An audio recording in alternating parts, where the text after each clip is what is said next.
Assalamualaikum warahmatullahi wabarakatuh. Salam sejahtera untuk anak-anakku semuanya yang soleh dan solihah. Kita berada pada bab 3 tentang hidup damai dengan saling memaafkan.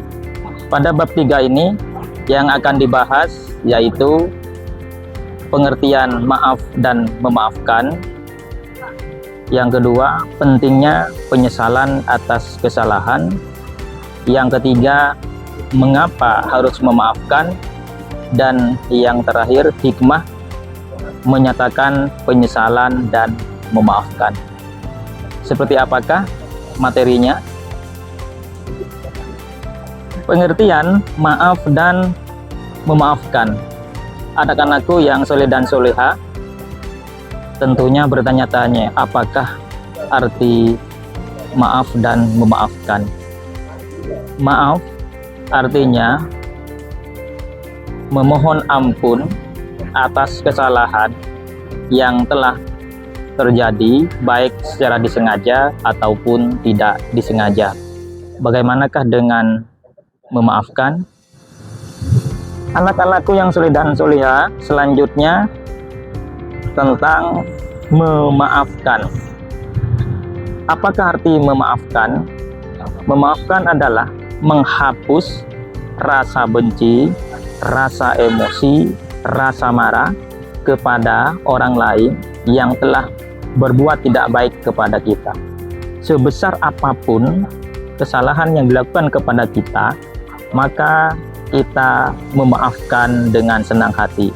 Karena ingat, orang yang memaafkan adalah orang yang mulia di hadapan Allah. Anak-anakku yang soleh dan solihah, dalam maaf biasanya muncul kata maaf atau ampuni saya terhadap apa-apa yang telah dilakukan, baik sengaja ataupun tidak disengaja.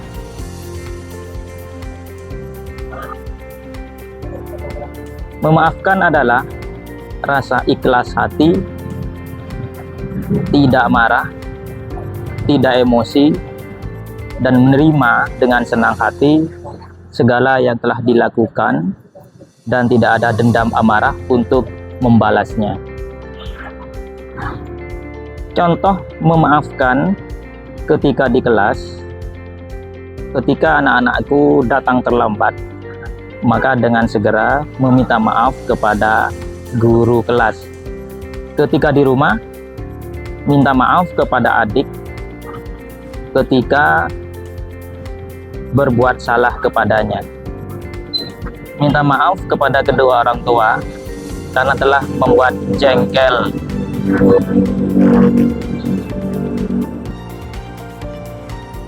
Berikutnya tentang penyesalan.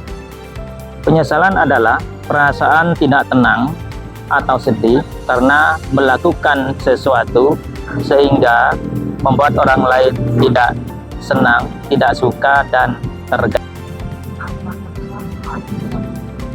Mengapa penyesalan itu penting? Ada beberapa hal yang anak-anakku perlu diperhatikan. Yang pertama, mengakui bahwa kita sudah melakukan kesalahan. Kemudian yang kedua, mendorong diri kita untuk tidak melakukan kesalahan itu kembali. Yang ketiga, semakin mendekatkan diri kita kepada Allah, bahwa kita adalah manusia yang tidak luput dari perbuatan salah dan dosa.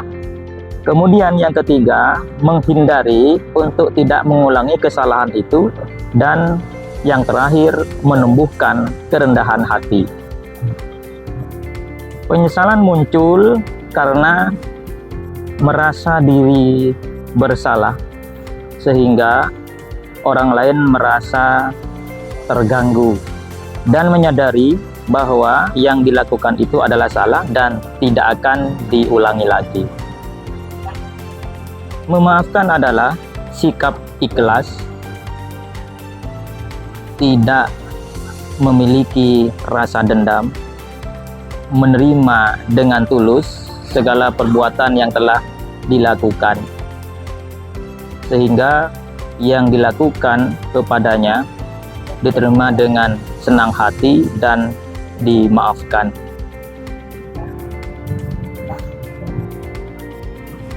Bagaimanakah hikmah memaafkan? Hikmah memaafkan akan membuat kita menjadi tenang, ikhlas, sabar, karena telah memaafkan orang yang berbuat tidak baik kepada kita. Kemudian persahabatan akan tetap terjalin, terus rukun, aman, dan damai. Mendapat pahala dari Allah Subhanahu wa Ta'ala, dan yang terakhir adalah dicintai oleh Allah, disenangi oleh orang lain. Berikutnya masih mengapa kita harus memaafkan. Salah satunya yaitu perintah dari Allah bahwa jika kita ingin dimaafkan oleh Allah, maka kita harus memaafkan orang yang bersalah kepada kita. Anak-anakku yang soleh dan solihah, mengapa kita harus memaafkan? Banyak hal yang menjadi penyebab kita harus memaafkan.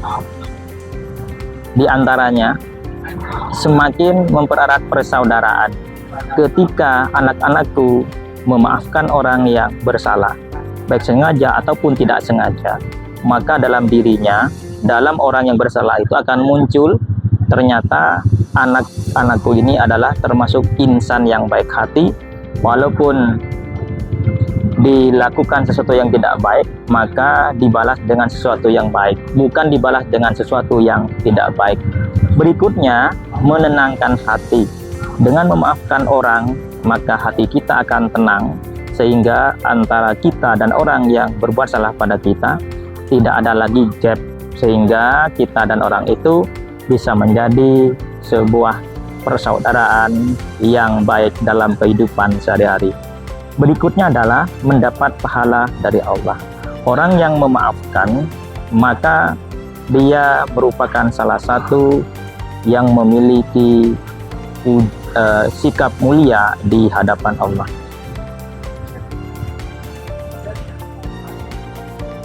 Apakah contoh penyesalan dalam kehidupan sehari-hari?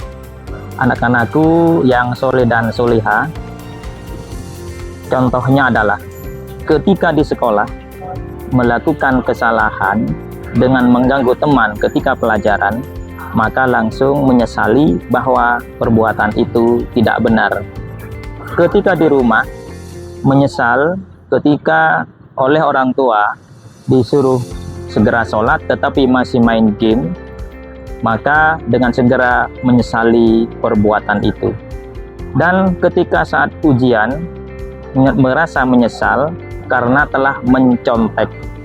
Itulah contoh-contoh sederhana penyesalan dalam kehidupan sehari-hari, baik di rumah ataupun di sekolah.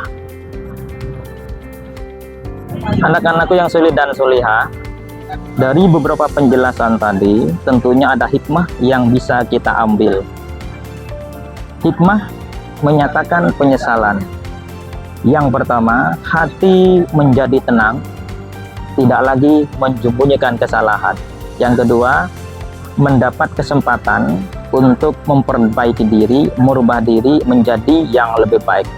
Yang ketiga, orang lain akan menilai baik atas kejujuran kita. Dan yang terakhir, Allah menyukai orang-orang yang bertaubat atas kesalahan yang telah dilakukan. Anak-anakku yang soleh dan solihah, itulah beberapa penjelasan materi dari bab 3, hidup damai dengan saling memaafkan. Semoga penjelasan tadi dapat menambah dan membuka wawasan anak-anakku semuanya betapa pentingnya maaf, memaafkan, dan penyesalan, sehingga bisa dilakukan dalam kehidupan sehari-hari. Terima kasih atas perhatian semuanya. Sekian, wassalamualaikum warahmatullahi wabarakatuh.